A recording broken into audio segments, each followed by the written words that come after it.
we want to demonstrate ways to use variable costing to make decisions. The exercise that we're going to do, 26-8, is not the textbook publisher's solution. It is not the way they intended us to solve this. But we're going to reach the same conclusion that they reached using the tool that we've attempted to present to you this week, variable costing. Would you turn your books to 26-8? It's on page 1160. And think with me one more time about what we've experienced in Monday's lecture and in class last time and in 2 homework problems this week. You've been asked to familiarize yourself with the new formatted income statement, to take absorption costing income statement and promote variable expenses and deduct them earlier, and demote fixed manufacturing overhead and deduct it later. Just a format thing. And to rearrange the information to reveal different relationships on which we could base decisions. I'm going to read 26-8 and invite you to follow along with me. I hope you will. 26-8. I'm on the wrong page. You'll have to forgive me for a moment. Page 1160.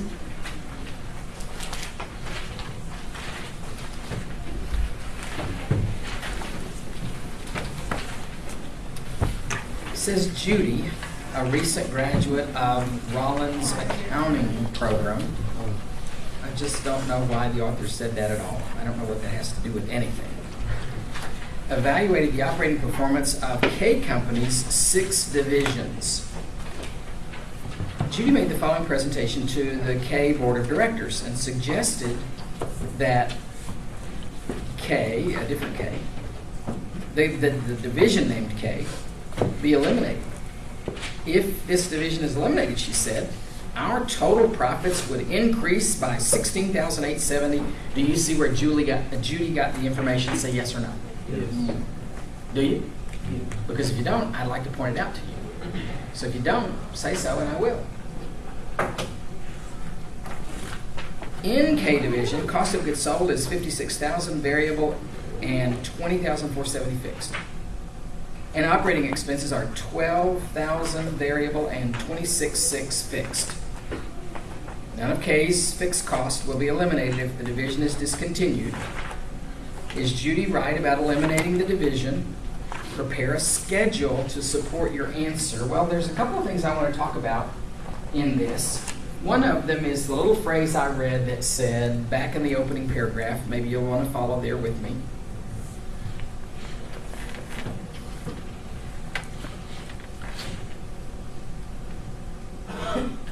I can't find it. I know I read it. She graduated? Nah, that wasn't that wasn't it. Ah, here it is. Evaluated the operating performance of K Company's 6 divisions. This company produces more than one product. Can you name me 5 companies like this company that produce more than one product? Come on, let's brainstorm. Name one. They don't make anything. Pepsi. Huh? No, they just buy it. They buy it. They're merchandisers. Tucker. Pepsi Corporation. Pepsi. Nike. Wit. I was going to say Pepsi. Oh, and that's the only one in the whole world you can't be creative? Think of one more? Coke. Oh. Apple. Apple. Nike. Nike. Canon. Microsoft. What? Kellogg's. Nikon. Johnson. Kellogg's. Johnson and Johnson. Kellogg's. Kellogg's. Huh? Procter & Gamble. I almost did this with Johnson & Johnson. Procter & Gamble, you walk down that grocery aisle, they make everything on it. Huh? You know what the harder question is? Name me a company that produces one product. I'm sure we could. But the point I'm trying to make is, aren't most companies diversified enough that they produce lots of things instead of a few things? And aren't we concerned about evaluating the performance of all of those things? And wouldn't you like to be the executive who gets to sit in the corner office with the window and the big fancy leather chair? Y'all with me? Mm-hmm. And have somebody deliver to you monthly an income statement that unfolds like a roadmap? Y'all know what a roadmap is? Mm-hmm. Have you ever tried to fold one back up? Are you feeling my pain here? Yes or no? So here on this giant income statement, we've got a column for every product that we produce. And the sum of all these is the income statement for our whole company. And you've got this ritual. Every month, you take this income statement that somebody provided you and you look across the bottom line looking for your favorite. Which one is it?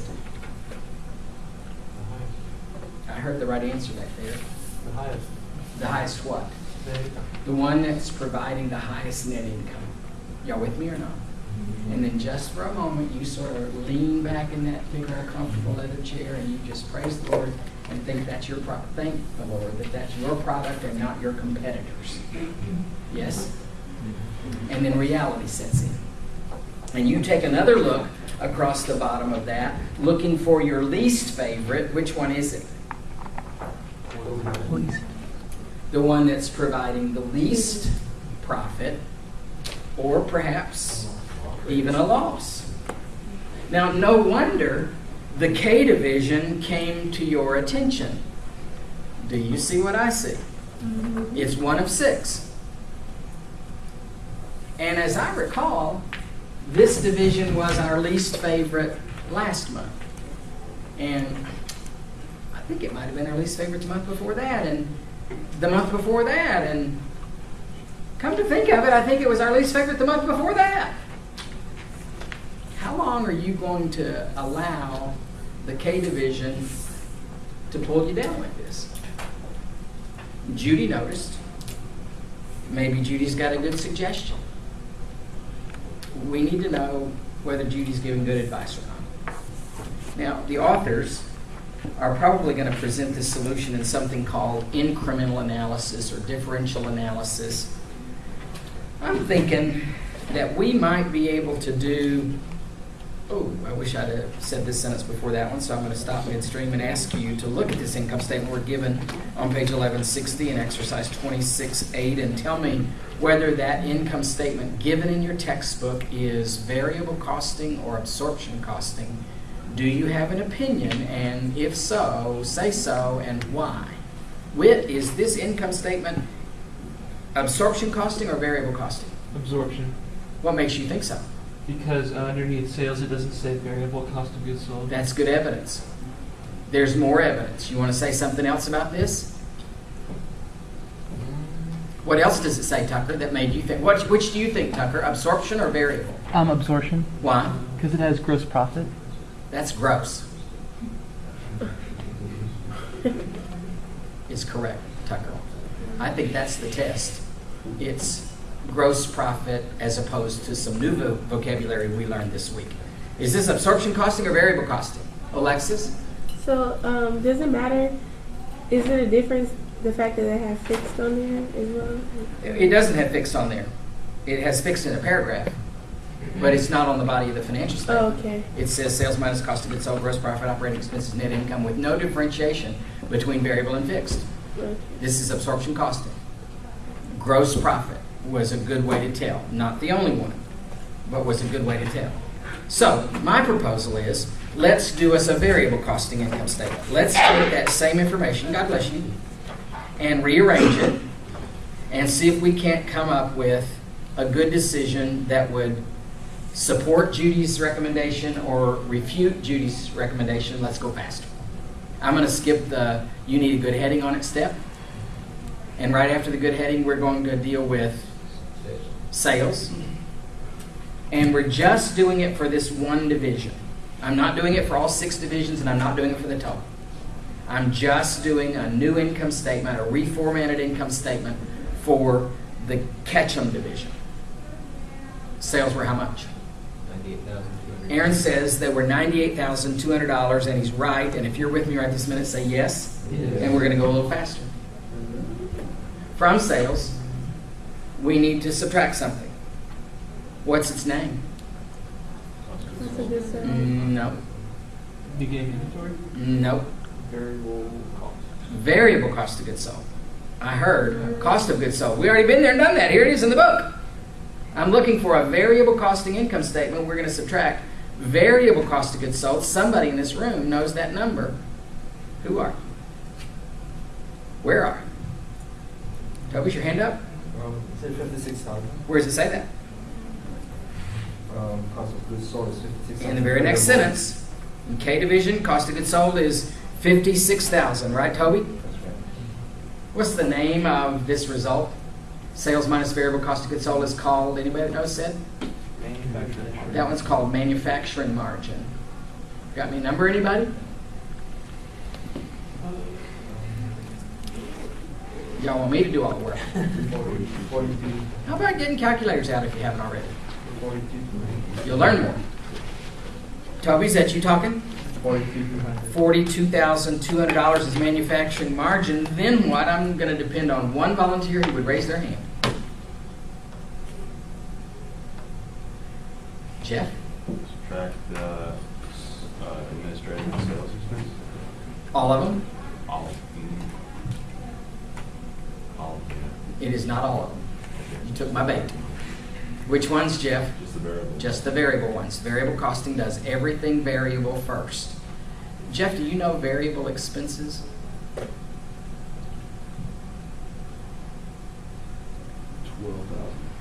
$12,000 is variable expenses. If you don't see where variable expenses are given in the problem and you want Jeff or me to tell you where they are, I would be willing, or I'd be willing to have him do it.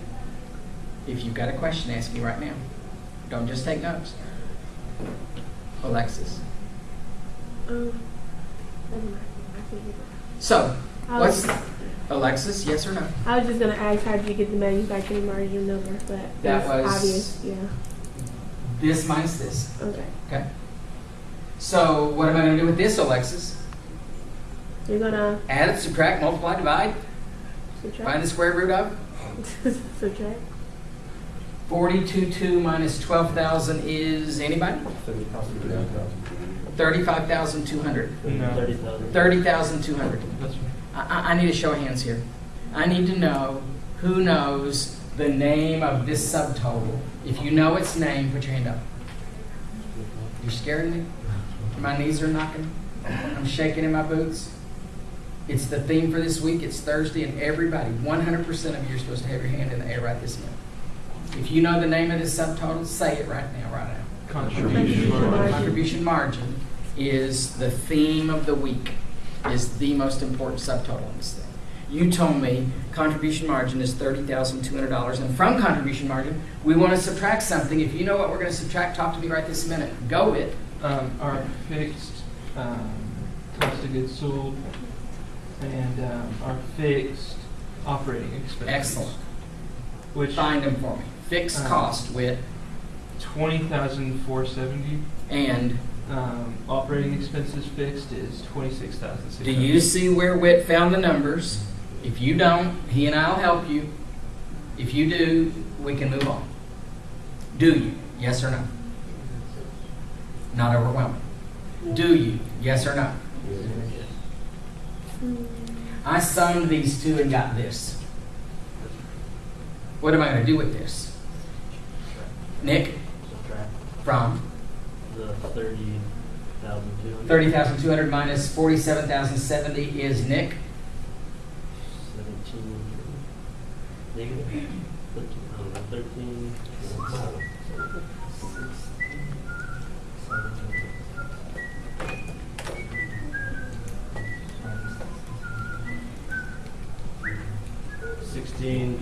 16,870. Auditors. 16,870. Now, where have I seen that number before? That's how much I thought variable and absorption costing were supposed to give different answers. Randy. And we don't know anything about inventory. I bet inventory changed. We just weren't privy to the information. So we didn't take inventory into account. They gave the same answer. So what do we conclude? That Judy's right and we should eliminate the product? We're still losing money on it? I'm not so sure. I'm going to go back to the beginning of this and say the authors put this in this chapter 26 and called it incremental analysis. When I was shown this, or out of other books that I taught on this subject, they call it differential analysis. And differential analysis has as its root differences. We should make decisions based on what's different among alternatives, not what's the same. And I don't think we've considered the other alternative here. We're still on the same alternative. The two alternatives that we're facing are keep this product or eliminate this product. And all we have is, in the book, an absorption costing income statement, keep the product, and a variable costing income statement, keep the product. What about considering what happens if this product were eliminated? Will you go there with me? Let's do us a variable costing income statement, assuming that there is no catch-em division. If there is no catch-em division, Brandy, sales from this product would be 0. If there is no catch-em division, variable cost of goods sold, Nick, would be 0. If K is eliminated, manufacturing margin, Eric, Dustin, is going to be 0.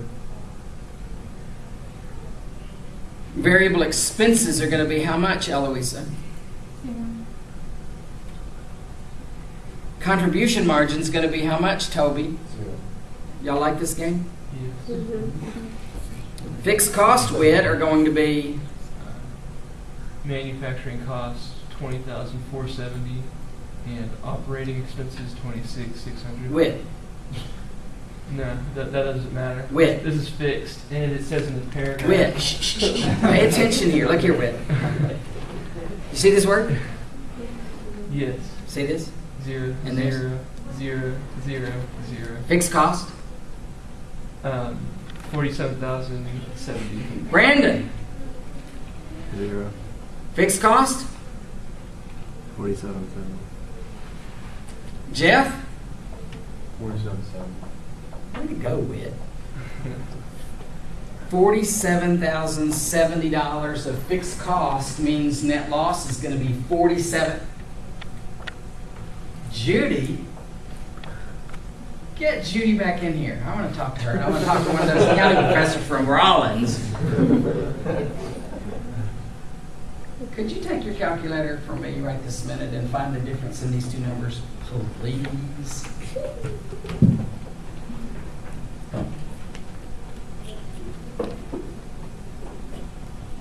The difference in these two numbers is, Toby? 30,000. Beg pardon? 30,000. Where have I heard that number before? Toby? Right there, contribution. Right there. You know, now that we know how to play this silly game, I'm not sure we need that column after all. Are you with me or not? Do you keep the product or do you eliminate the product? Because it's covering its variable cost. It's helping to cover the fixed cost. It's contributing to our overall profitability. Can you imagine sitting in this fancy office in this fancy chair next month when you're handed that roadmap income statement that's one column narrower than last month? And you unfold it and look across and find your favorite and bask in that a moment, and look across it and find a new least favorite and glad you don't have K Company to kick around anymore. And look over at that total column And that total column went down by $30,200, all other factors equal and held constant. That's the point at which you start screaming, Judy, Judy, Judy. Yes or no? That wasn't how things were supposed to play out. Net income was supposed to increase by $16,000 and it went down by $30,000. What's up with that? Because you eliminated something that had a contribution margin. Now, I went to a conference a few years back, and the presenter, among many other things, criticized those of us who stop the lesson right now. He said that stopping the lesson right this minute would instill in you that it's okay to have an unprofitable segment. And I never thought I was doing that until he pointed it out. I thought the rest was assumed, inferred, you could reason through on your own. Do we want to keep this product around forever like this? No, maybe we want to promote it more. Maybe there's some cost that we can cut. Maybe this occupies this corner of the factory where we produce K.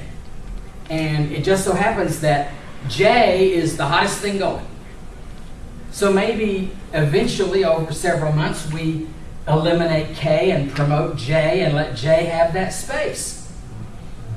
I don't want to end the lesson with keep this around forever. This is a short run decision.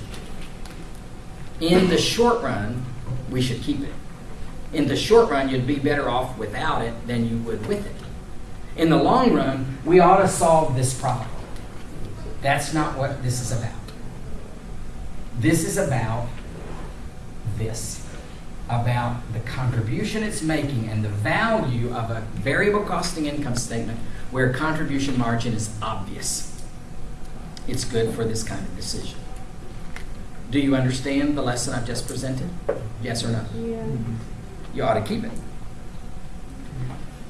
So, how about considering same tool, similar concept, different application to the exercise? It's on 1158.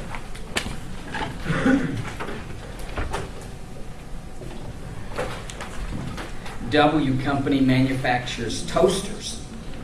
For the first 8 months of the current year, the company reported the following operations when they were operating at 75% of plant capacity.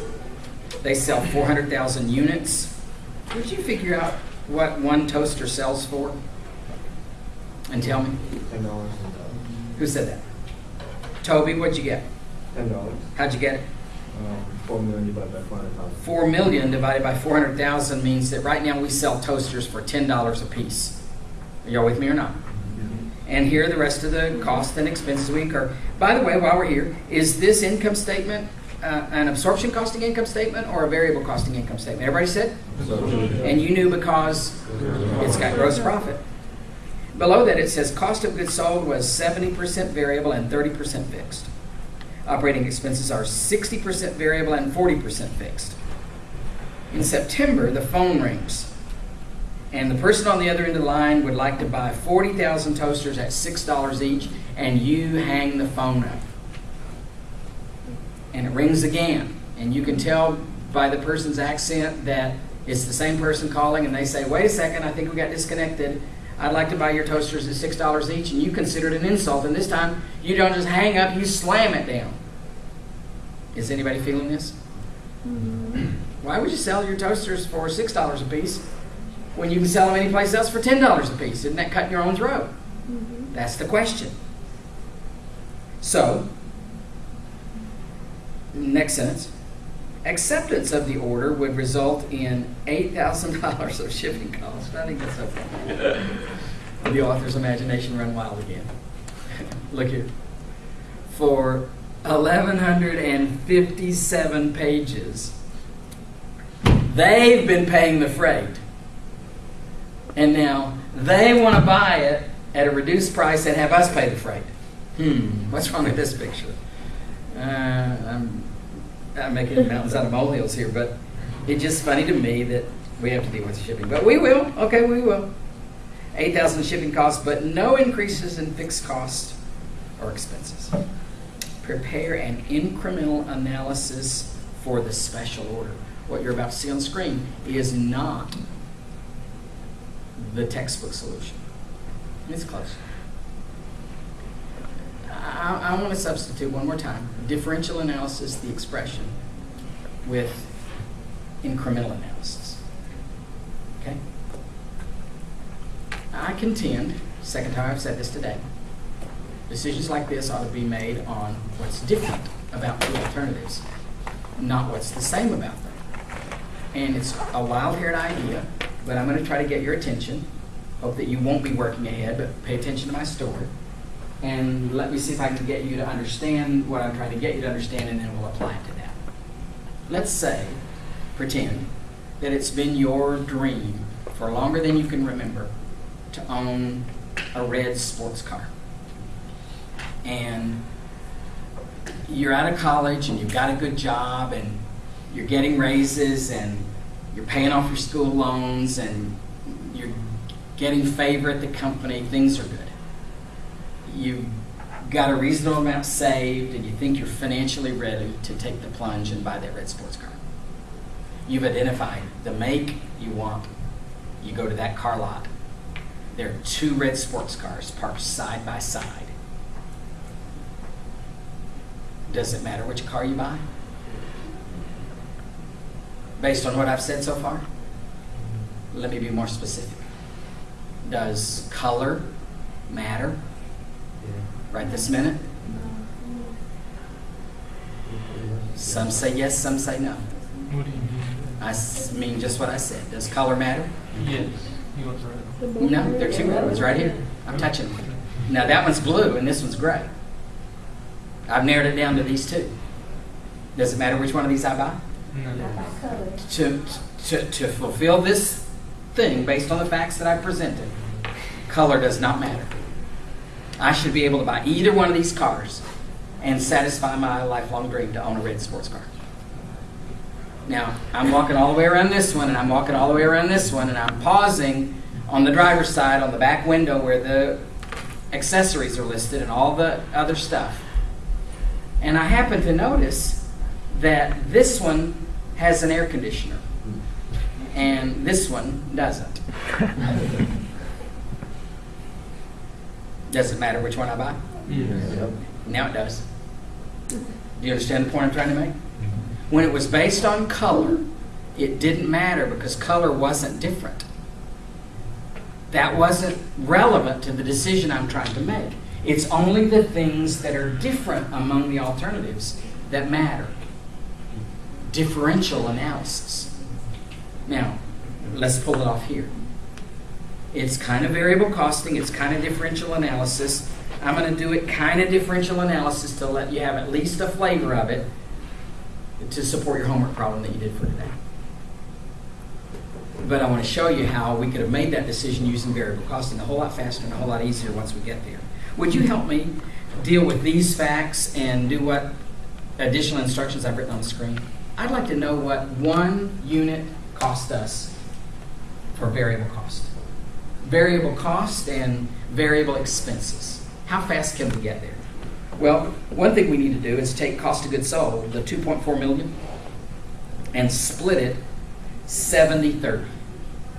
Now, if you want to do both, that would be helpful. We're going to need those numbers later. So maybe you want to have 2 little columns out beside that. 2.4 million times 70% right up beside it, and then go ahead and figure out the 30% right up beside it. Get you 2 columns. 70% of 2.4 million, Toby, is 1,680,000. 1,680,000. Don't just take notes. Do what Toby did and get it on your own and understand and ask me a question if you don't understand. Now, Toby, that 2.4 million and therefore that 1.68 million was spent in producing how many units? 400,000. 400,000? So I'd like to know this on a per unit basis. Yeah, it's $4.2. So we're going to divide that by the 400,000 units mentioned in the problem and get, $4.2. okay, Toby did that one for you and set you up. You've got to do this next one. Esther, you need a calculator? Got one. We're going to do the same thing with operating expenses. There's $900,000 of operating expenses, $900,000. In the paragraph, it says a portion of those were variable. How much? What percent? 60%. 60%. So why don't you go ahead and get both of them. Get me the 60% figure. We're going to need the 40% in a minute, maybe. Go ahead and find them both. Right now I want to know, excuse me, the 60%. Somebody, not Toby. 900,000 times 60%, Jeff, is? 540,000. 540,000 is our total of variable expenses. And I'd like to know that on a per unit basis. Can I get there from here, Jeff? Divide that by 400,000 and get?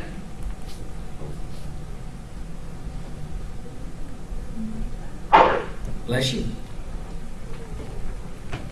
$1.35. So I'm going to try to do this differential analysis this first time. It's awkward. If I've really got brand X copy machine and brand Y copy machine that I'm thinking about buying, or then I've got a better differential analysis than this, okay? This one is accept the offer or reject the offer. Reject the offer kind of comes across like the variable costing income statement we did a few minutes ago, eliminate division K. It's a little awkward right now, but we can get through it to make a point. So what if I reject their offer? What revenue will I earn from these additional units? If I reject their offer, what will revenue be? If you know what I'm driving for right this minute, raise your hand and talk to me. Somebody quick. This might be the hardest one. Jeff, you did the last one. I got to call on somebody else. Dustin, you got a frown on your face. Yeah. Do you understand the question? Somebody. Brandy. Would you add the... That's a question. Okay. Add the 4 to... Yeah, but I'm doing revenue now. You're thinking cost. I set you up so we'd have that in a minute and make it go faster. Oh, sorry. But I started the question, then I diverted your attention, and I didn't divert your attention to revenue. I'm asking the question, what revenue will you earn from selling these products if you reject this offer? You're not going to earn any revenue. It's a trick question. That was tough. That was tough, I'll admit. On the one hand, I can earn 0. On the other hand, I could earn, help me, something times something. What are you doing? The 6, which is the total. 6,000 new units that they wanted to buy from us? No. Times 500. No, $6 each the sales price. Good. How many units do they want to buy? Oh, the sales price. 8,000 times 6 is... No, 40,000. 40,000. 40,000. No. Oh, I guess it is 40,000. Where does it say that? 40,000 toasters. Ah, there it is. $8,000 of shipping. Sorry. 40,000 toasters at $6 a piece is $24,000 of revenue I could earn. The difference between these. Differential analysis. Incremental analysis. So, in order to earn that, I've got to incur some costs. Let's talk about it. The variable costs and expenses I would incur total $5.55. If I reject this offer, what of those would I incur? Say it, everybody. 0. If I accept this offer, 40,000 units times $5.55 a unit, I would incur. Richard, you want to shut that back door for me, please? Toby? 222,000. 222,000 of cost. A difference of 222,000. It seems silly, but we're going to do it that way anyway. Let's talk about fixed cost. Did you do what I asked you to do and make you 2 columns out beside these 2 things? And when you were getting the 70% figure, did you also get the 30% figure? Yeah. And when you were getting the 60% figure, did you also get the 40% figure? Yeah. And could you please now add the 30% figure and the 40% figure, the ones that were the leftovers, the other portion of the fraction that we didn't deal with, and tell me that sum? Jeff? 1,080,000. 1,080,000. Toby? Yeah. Yes? Yeah. I'm looking for auditors. That's right. 1,080,000. So let's talk about it. I need your attention right this minute. I have 2 alternatives. If I reject this offer, how much will fixed cost be? I don't have a same button on my calculator. Your same might not be the same as my same. Say a number. 1,080,000. If I accept this offer, how much will fixed cost be? 1,080,000. A difference of 0. Are fixed costs relevant to this decision? They are not. That is a very important concept that many people struggle with. Many managers today don't understand that as much as they need to, and they make bad decisions because of it. That doesn't matter. That is not relevant. That's 2 red sports cars. How about shipping? If I reject this offer, how much is shipping going to be? If I accept this offer, how much is shipping going to be? A difference of? If I accept this offer, I could be $10,000 better off. And you're thinking, big company, $10,000, drop in the bucket. Doesn't matter. Is that enough? Was it worth it? Well, when you toss a little pebble in a calm pond, there's a ripple effect. When you invest a little bit in the local economy, there's a ripple effect that lots of other people benefit too. So this company's employees' paychecks are a little bit bigger because they got to work a little bit. And they get to take that little bit extra home, and maybe they get to go buy a washer dryer. And then the person that earns the commission on selling them the washer dryer gets to send their kid to soccer camp. And then the student who's working at the soccer camp gets to make a little bit to help pay for their tuition next fall. Y'all with me here? There are a lot of people that could benefit from us choosing to sell this additional business, even though that is not all of the benefit. There's benefit to our company, but there's benefit to others as well. Toby. I have a question. With regards to the fixed cost, the way the question is asked, we calculate the fixed cost by the percentage of the sales, which is how many units we produce. Then if we produce like an additional 40,000, wouldn't it add up to the fixed? That is a very good question, and I think I have a very good answer for it. In the sentence just before the indented income statement, it says we're operating at 75% of plant capacity. Had we been operating at 100% of plant capacity, we wouldn't have been able to do this. We have unused plant capacity. Fixed costs are going to be the same at 100% or 75% or 50% or 20% of this range of activity. We have operating capacity.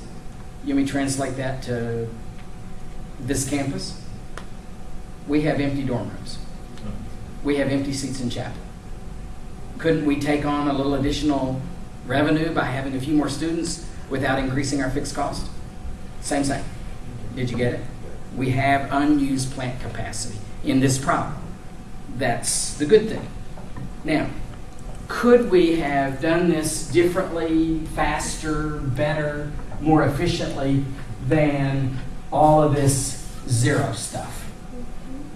This is differential analysis. You deserve to see it once. Let's convert that to variable costing. Can you help me find contribution margin? Per unit. The offer was to buy this at what price? $6. $6 a piece. At $6 a piece, choosing to accept the bid means that we incur what in variable cost? $5.55. Sounds like an Arby's commercial. We're making how much on each product? 45 cents, Brandy says. Yes, Brandy? We're planning to sell how many units?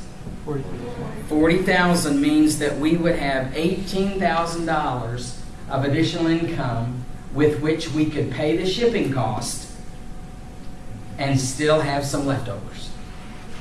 So pay the shipping cost and get the same number. How long did that take? What was that, 45 seconds or so? But that's a whole lot more variable costing than it is incremental analysis. Are you with me or not? It's a good lesson. It's a good technique. It's a good tool for certain circumstances. It doesn't work for everything. It's good for certain kinds of decisions. And I wanted you to experience some of them at least so that you could apply it other places too. Let's do this. Have I gotten both your homework